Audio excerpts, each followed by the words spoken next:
Reese and I got together in 2013. Gosh, that's such a long time ago. And I was like doing everything, working out twice a day, like living my best life, like just kind of like rediscovering myself. And when we started our relationship, I was like in the best health of my life, like the best shape of my life, everything. Well, about 3 months into us dating, out of nowhere, I just started like gaining weight. I was still going to the gym like twice a day, doing like everything that I was supposed to be doing, meal prepping. And I'll never forget, like I was living in this like studio apartment on a farm in Ocala, and out of nowhere this like immense amount of pain like came into my body. And at this point I had gained about 50 pounds that I just like out of nowhere. And I remember Reese was like, what in the world? Like, what do I do? Like, he had to like lift me up and put me in the bathtub to try and like ease the pain because it was in like my lower abdomen. Nothing was working. So he ended up taking me to the hospital.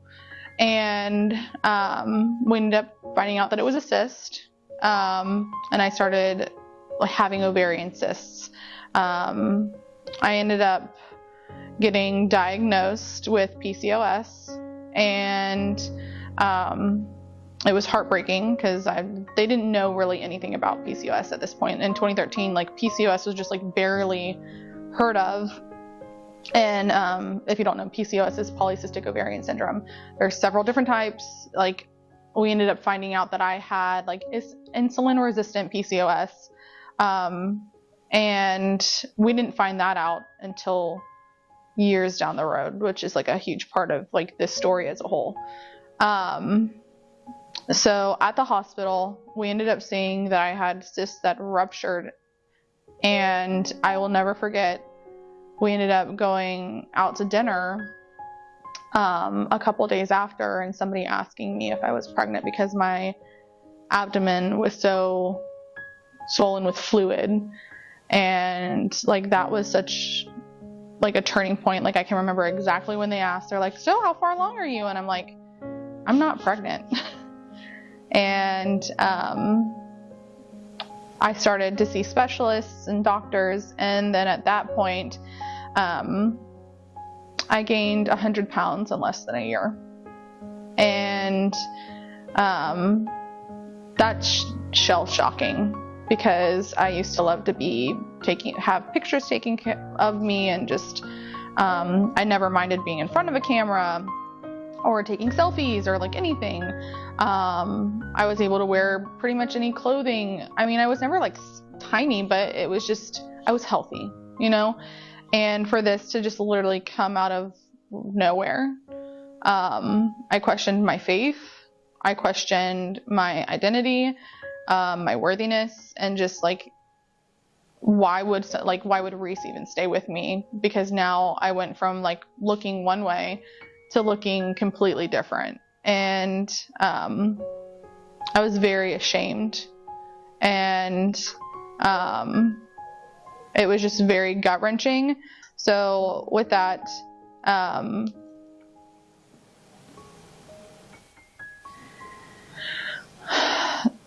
we went to more specialists. We went all the way up to Jacksonville, Gainesville, Ocala. We did some telehealth appointments all the way over with people in like Washington, and Washington State and California. And like basically nobody had an answer. Everyone just kept telling me, oh, like change your diet, lose weight, exercise. Well, what a lot of people don't know about PCOS is like, if your cortisol levels are too high, like it's not going to do anything. So then in that point, we started testing me for Cushing's.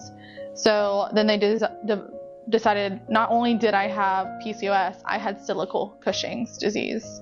That would be up and down like a freaking roller coaster. And the amount of testing that I had done, they're like, well, you show all the symptoms, but your blood work is too cyclical for me to like have a firm diagnosis that you have it, but you do have it. And I'm just like, okay, so what do we do? The next step was going to be that they like put something up my nose and like test my pituitary gland. And thank goodness, I just got to a point where I just started praying and asking God, like, this cannot be the rest of my life. I cannot be like this the rest of my life. I got to a really dark place, especially like around our wedding. I will never forget my mom zipping up my wedding dress and it being fine. And 2 days before my wedding, I had this much of a gap in my dress. And we had to do emergency alterations to my dress. The biggest thing for my wedding day that I didn't want, because I had gained so much weight, is I didn't want to have like a corset back in my dress. I just wanted it to be able to zip up and have like the pretty button details. And I couldn't have that anymore. And like looking back, I just look at pictures and I'm like, I don't even look like myself. And so the wedding comes and goes, the weight keeps coming on. I become to a point where I'm suicidal. And I remember I was working at University of Florida at the time, and I took the bus to and from work. And I was at the bus stop and I was watching a bus come, and I was like, I'm gonna walk out in front of this bus. And I remember I called Reese, I said, and he was at work, I said, I'm not okay. I need you to get home. I ended up calling the suicide hotline. And we had guns at our home. And there were multiple times where Reese had even had to stop me from taking my own life. Whether because I was so unhappy with myself and my health and not having answers. There were times that we couldn't even keep straighteners or curling irons in the house because I would take the cord and I would wrap them around my neck and he'd have to break down the door to get in the bathroom.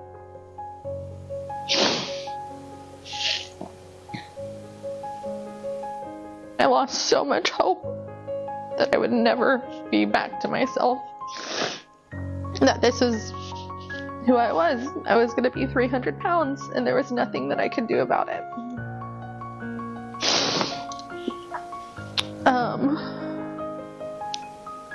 So we started to see specialists again after the wedding.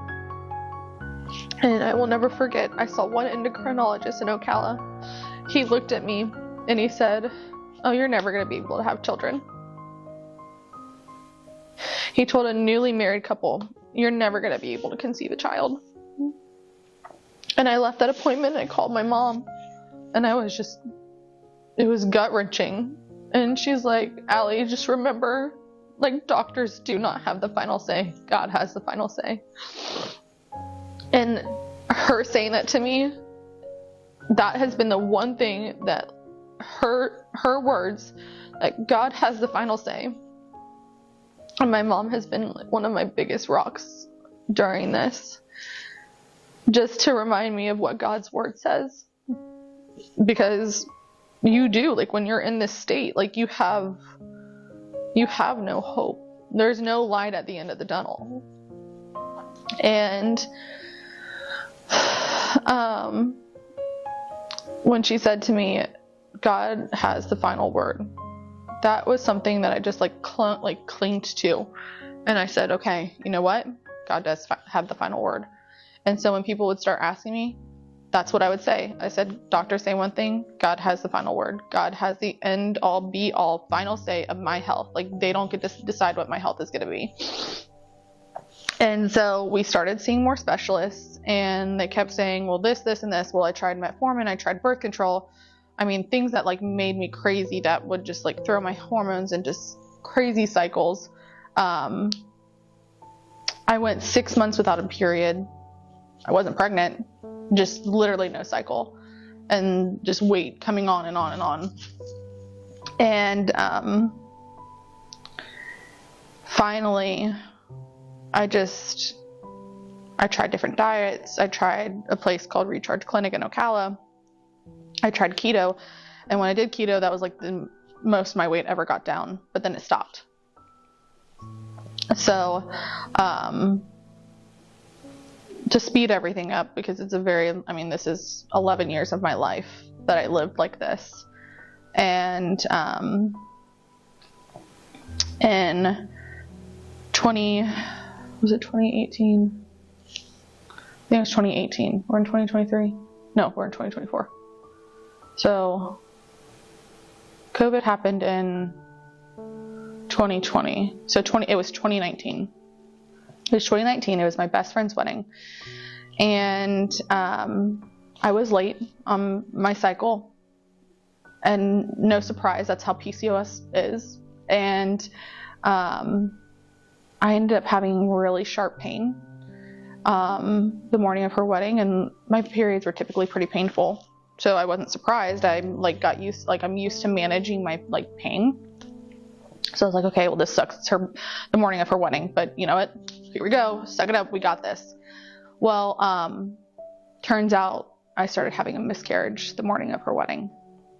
I didn't even know I was pregnant. And so it was the day before Reese's birthday.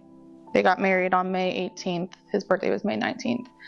And we got home after their wedding, and I just remember being in so much pain and just, not to be graphic, but masses of, a lot of bleeding.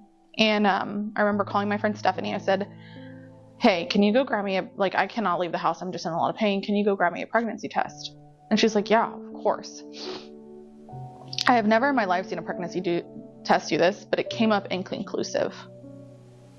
So I called the doctor. They got me in. They ran blood work and did everything. They're like, yes, you are pregnant and you are currently miscarrying.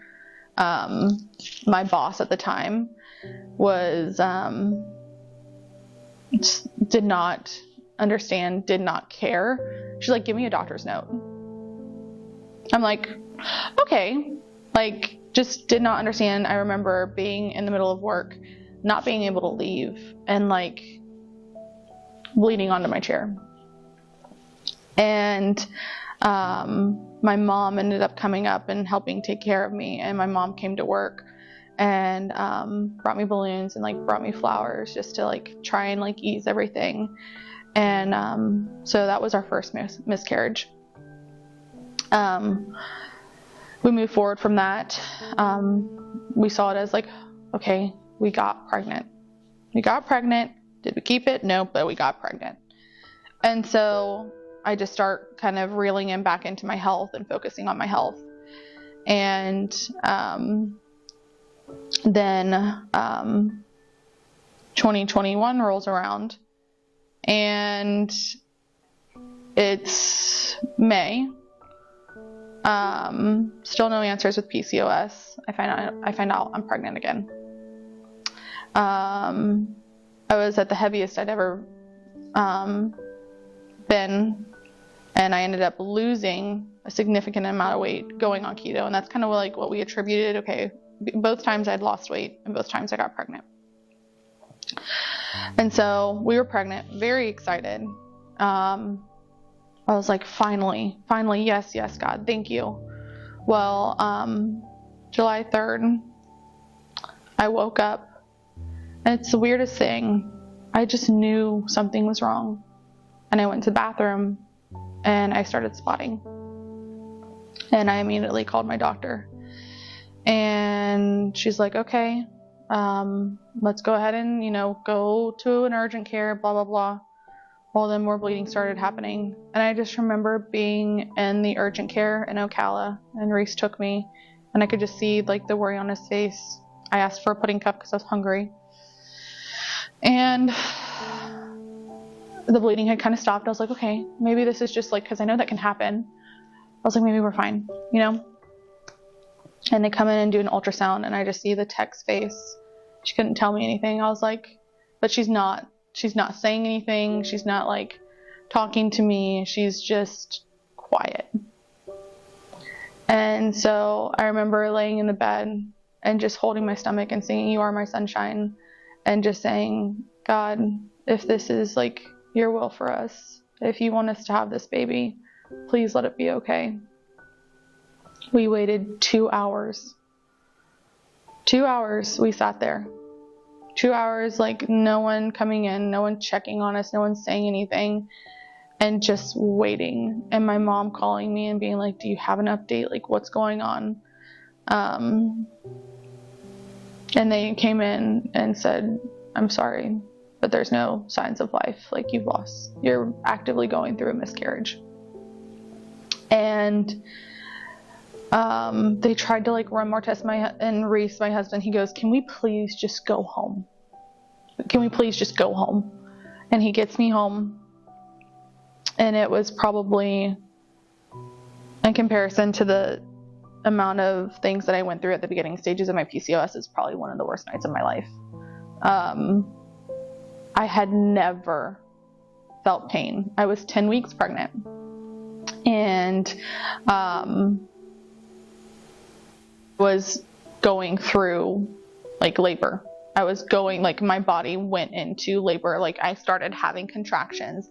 They were 2 minutes apart, lasting a minute long.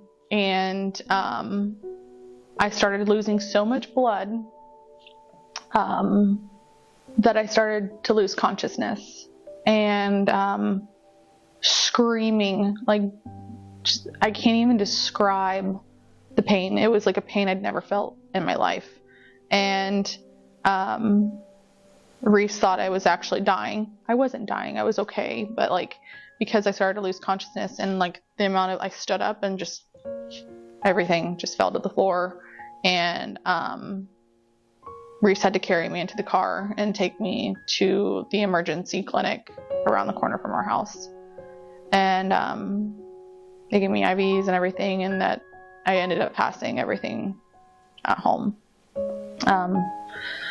And that was another really low point in my life. And a month to the day later, so I ended up passing the baby on July 4th. On August 4th, I was working on a bride who flew in from Texas. And Reese's phone at the time hadn't been working, so we were planning on taking it down to Apple in Orlando. And so his boss called me. He's like, hey, have you heard from Reese? I was a little bit like, why is he calling me? But at the same time, I was like, oh, maybe whatever. And I said, no, is everything okay? And he says, no, there's been an accident. Reese has fallen about 20 feet from a ladder. I said, is he conscious? He said, I don't know all the details. I said, who's with him? He said, Dylan. And that was his son.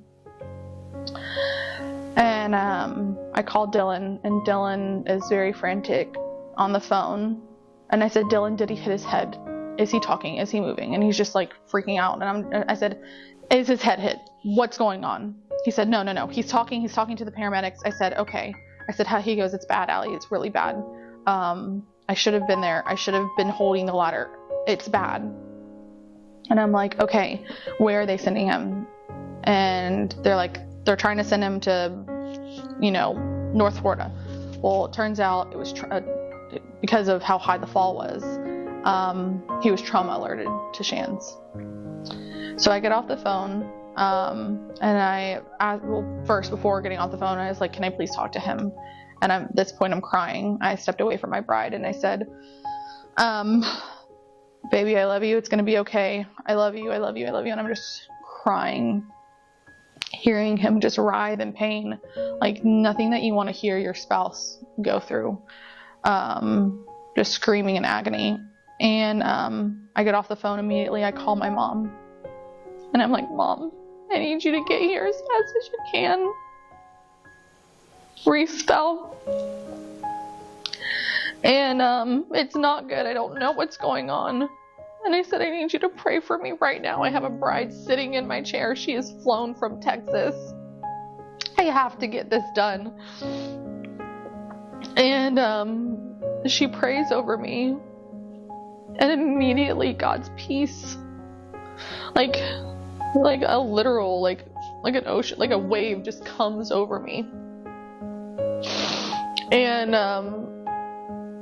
I go back in there, like I wipe the tears from my face, and I said,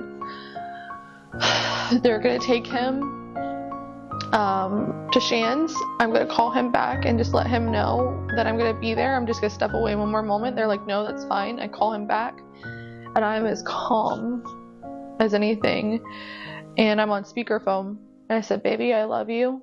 God has got you. He's watching over you. It's gonna be okay. I'm gonna get there as fast as I can. Just let me know where you are. And the paramedic in the background, is that your wife? How are you so calm? How is she so calm right now? And I told him, I said, baby, I love you. I will be there as fast as I can. I walk back in the room to my bride. I said, we are going to make you look beautiful. I said, as soon as I'm done with this, I'm going to have my friend take me up to Shands. Because I ended up calling her, my friend Tiffany. And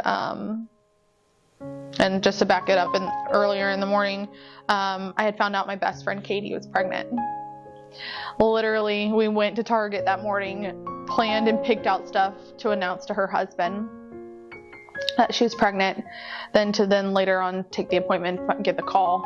So I call her. I said, Katie, I said, I know you're in the middle and about to announce that you're pregnant to Christian. I said, I just want to let you know, Reese fell. And she's like, oh my God. I said, I know you can't take me. I said, I'm going to call Tiffany. And so I called Tiffany, and again, crying at this point. And I said, what are you doing? And she goes, what's wrong? I said, Reese fell. I said, I need you to take me to Shands. And she's like, okay, we're going to get there. It's going to be fine. So I go back into my room and with the bride and everything like that, and tell her, like, we're going to wrap this up. I'm going to go home and get everything I need. And to make that long story kind of a little bit shorter, the bride looked absolutely beautiful.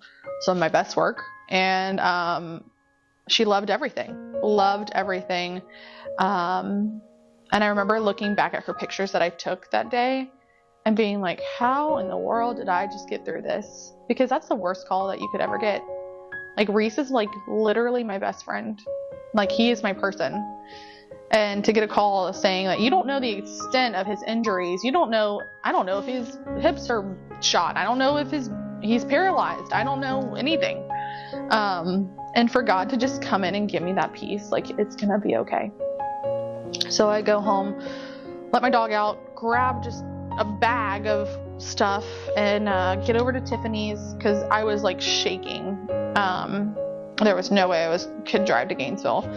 And we get in the car. I try calling Shands. Nobody can tell me where he is. Nobody can tell me his circumstances. I don't know anything. So I just go to the emergency. I try and like look at his location on like Find My iPhone. I'm like, okay, he's at Shands. It looks like he's in the emergency department. And so we get there. They're not supposed to let me back. The lady was nice enough. I said, this is my sister. I did tell a lie. I was like, this is my sister.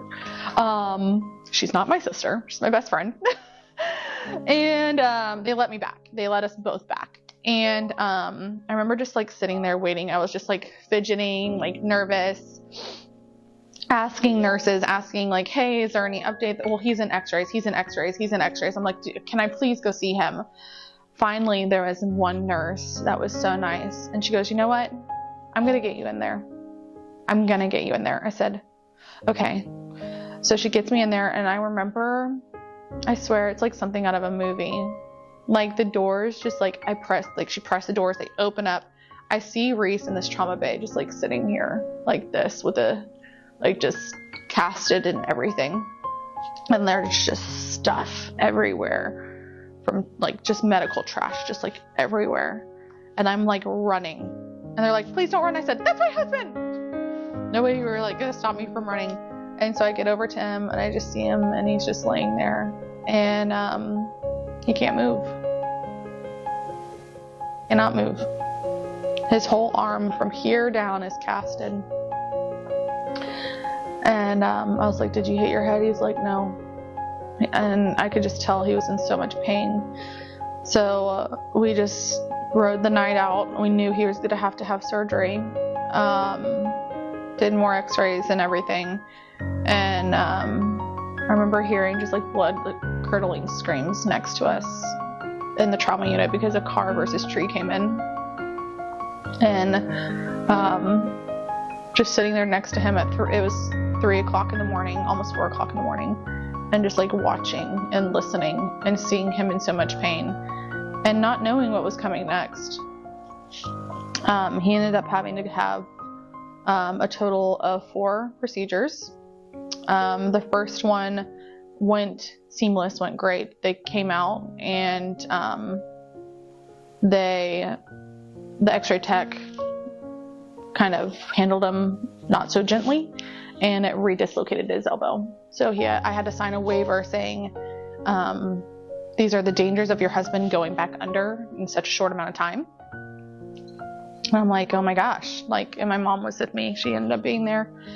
And he had to go back under for a second surgery, almost back to back.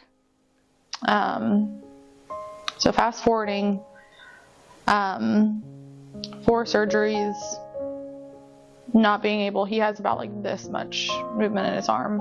We lost the baby. A month later, Reese goes and has this major accident. I'm at this point running and operating a salon, and just kind of starting to go down that tunnel of losing hope again. And we had started coming to Relevant at this point. And I remember being in here and just worshiping and just pleading and begging God, please give us healing. Please, I need you. I need you to show up. And I saw that there was a prayer wall. And I was like, I know he hears every single one of my prayers. I'm going to start writing them down. And in the beginning of 2022, I wrote a prayer request on that wall over there. I said, God, please give me a way to heal my PCOS. Please give me a way for me to be better and for me to be healed. And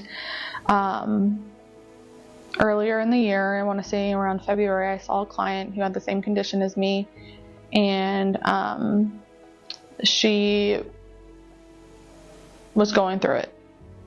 Well, in May, I had her niece's wedding. The day before this wedding, I had started looking into gastric sleeve. Reese was completely against it. It was kind of like a last toss-out option because it's a major surgery. It's a life-altering surgery. And we were at Bank Street having dinner, and we were enjoying. I said, I want to go to Mexico and have this surgery. And he goes, absolutely not. We are not going to Mexico for you to have a life-altering surgery. I said, it's so much cheaper. He goes, no, absolutely not. Well, of course I was discouraged. I was like, well. So I'm driving to this wedding, and I'm praying. I'm like, God, if you want me to have this surgery, please give me a sign. And I pull up to this wedding. I see my client walk out, and she's about 60, 70 pounds lighter than when I saw her. I looked at her, I said, Shira, you look incredible. What have you been doing? She goes, Allie, so much has changed since I've seen you. I said, yeah, clearly. What's going on? I need your, give me your secret. Tell me what you're doing. And she's helping me get my bags out of the car. I was like, oh, no, you don't have to do that. And she's helping me get my bags out of the car. And we're stepping into this house. I have 2 bags in my hands. And she goes, Allie, I had gastric surgery. I dropped my bags. I said, shut up. And she looks at me. She's like, what? I'm like, you don't understand. As I was pulling into this gate, I was praying for God to give me a sign. A sign. You are my sign. You are it. And normally with working weddings, I'm jam-packed. Everything's very tight-lined. A schedule, very, very timelined, very detail-oriented. This wedding was more relaxed. I don't usually get that. She goes, ask me anything you want. I said, well, Reese doesn't want me to have it. He doesn't want me to have the surgery. And she's like, I will talk to him. My husband and I, we will go and talk to him. I will give you the name of my doctor. I will do this. So we ended up having this long conversation about the risks, about how it's healed her and how her PCOS is practically gone. So I go home, tell Reese. He goes, okay, if you can find a doctor that can take our insurance and that's reputable, we can talk about it. I said, okay. So I started calling around, calling doctors. Nobody could take our insurance. And previously we had started saving and putting away money. God just told me to start saving. I didn't know what I was saving for. And I was like, okay, let's start saving. And so we started saving and just saving and saving. And finally I just had like a nice lump sum of savings. And I had a client come in who, she was actually the nurse who told me I had my first miscarriage. And she ended up becoming a client. We're very close, and she's absolutely wonderful. And she goes, Allie, this doctor used to work in Ocala, but he's actually in Orlando now. See if you can get in with him. So I fill out this paperwork online, call about this doctor, do all the forms. It says takes typically 2 weeks to hear back from a physician, to hear back about anything. I was with my best friend Katie at the time. I was over at her house. I get this phone call. I had just filled out this paperwork. They're like, hey there, we actually have an opening tomorrow. I'm like, I'm all the way in Ocala. I have clients. No, we can do it virtually. We don't normally have this happen, but we actually got a cancellation in our schedule. Would you be willing to take I was like, yes. So I have this virtual phone call with this doctor. He says I'm the perfect candidate. They didn't take our insurance at the time. However, they told me the price of the surgery. It was the exact amount that I had saved, down to the dollar. The exact amount that I had saved. And I'm like, Reese is like, okay, let's do it. So typically this surgery, if you look at like statistics, it can take anywhere from a year to 6 months, 6 months to a year to have. I got in, got my blood work done 2 months later, got everything done. So May was the initial phone call. I had my surgery in August. It's like unheard of. And so, and I knew this was, I said, this is it. This is going to be, I said, this is the answer to this is the prayer. This is the prayer that I prayed. This is the answer. And since last August, I got the call, I want to say it was in June. I think it's when I made my story on Instagram that I got the call from my doctor. We were reviewing my blood work that I had literally done a week prior the year before, where my hormones were off the charts, my thyroid was off the charts, everything was just out of whack. Normal. I was used to it. He's stumped on the phone. He goes, you had PCOS? And I was like, yeah. He goes, and you had thyroid problems? I said, yeah. He goes, you don't have PCOS anymore. Your thyroid's perfect. I said, okay, well, what do you mean by like perfect? Because I know there's like the lower end of, and like the kind of higher and kind of like middle. He goes, perfect. Your labs are perfect. He said, the only thing I'm concerned about is your cholesterol, but it's even come down significantly since your lab. He said, that is the only thing I am concerned about. Your labs are perfect. Your PCOS is gone. Gone. And I waited for 11 years for that phone call.